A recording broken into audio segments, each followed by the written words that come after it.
A very good o'clock, dear students. Here I am Nikita, I am your geography teacher. Students, today let us talk about another means of transport in the country, that is the railway, and that is the most prominent means of transport among all. So, railways are the principal mode of transportation for freight and passenger. Freight means the goods and services too. Railway also make possible to conduct multifarious activities like business, sightseeing, pilgrimage, along with transportation of goods over longer distances. Okay, advantage that is the most important is the travel over long distances. Okay, so apart from important means of transport, Indian Railways have been a great integrating force in the country for more than 150 years. As we know that roads are not suitable for long distances, hence the railways have been also a unifying force in the country for more than 150 years since the independence. Okay, and railways in India bound the economic life of the country as well as accelerate the development of industry and agriculture by the transport of raw material and finished goods from one place to another. So it has grown into a vast network. The network of Indian Railway can be seen here in the map. No place is there unconnected by the railways. Okay, so it has a stations of 7,349 and spread over a route of 67,312 kilometer with a fleet of 11,452 locomotives. Okay, and Indian Railways largest public sector undertaking in the country. First train streamed off from Mumbai to Thane covering a distance of 34 kilometer in 1853. First train in the country was introduced from Mumbai to Thane in 1853. So distribution of railway, it's influenced by physiographic factors, economic factors, and administrative factors. Physiographic means the topography of the country. The northern plains has the high density of rail network due to vast level land. The factors being favorable for the construction of railway are vast level land means availability of flat land, high population density, so good traffic is produced. Next, however, some states also there is rich agriculture resource, but in some states like Rajasthan, Himachal, and there is low density of railway.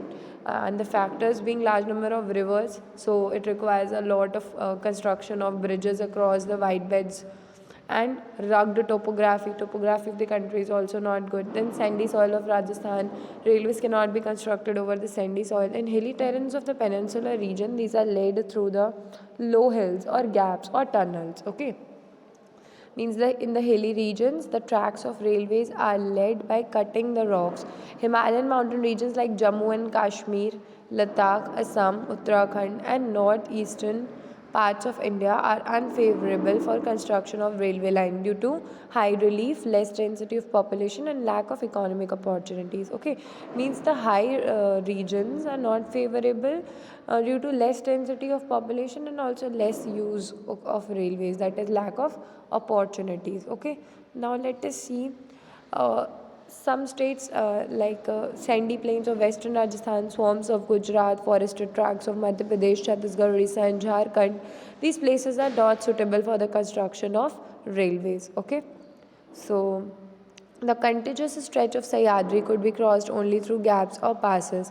The Western Ghats, okay, that can be crossed only through gaps and passes.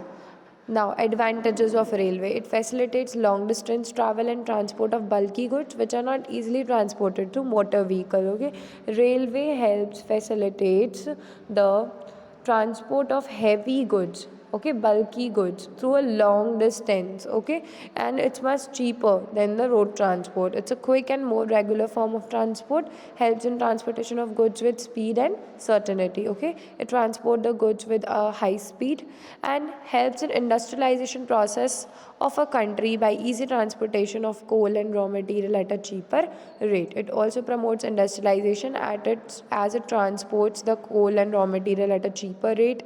It helps in quick movement of goods from one place to another at time of emergencies like famines and scarcity. It encourages mobility of labor and thereby provides a great scope for employment. Okay. Next, it's safest form of transport. There are less chances of accidents and breakdowns in the railways as compared to other modes of transport. Carrying capacity of railway is extremely large, okay, means it can carry a large number of people at a time, and its capacity is also elastic, that it can be increased and decreased by adding and subtracting the uh, wagons, okay. It's the largest public undertaking in the country, hence it's a great source of revenue for the government too, and they perform public utility services, and it's a national necessity to connect the far off places of the country. Railway require large investment of capital. The disadvantages are that it's very capital intensive construction.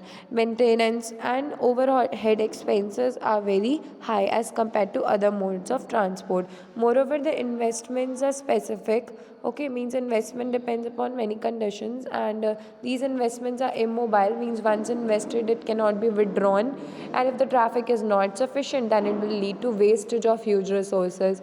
Another disadvantage is inflexibility, means the routes and time are fixed, then it cannot provide door to door service like the road services. Okay, intermediate loading and unloading involves greater cost. Okay, means stopping in between loading and unloading of material, involves a greater cost.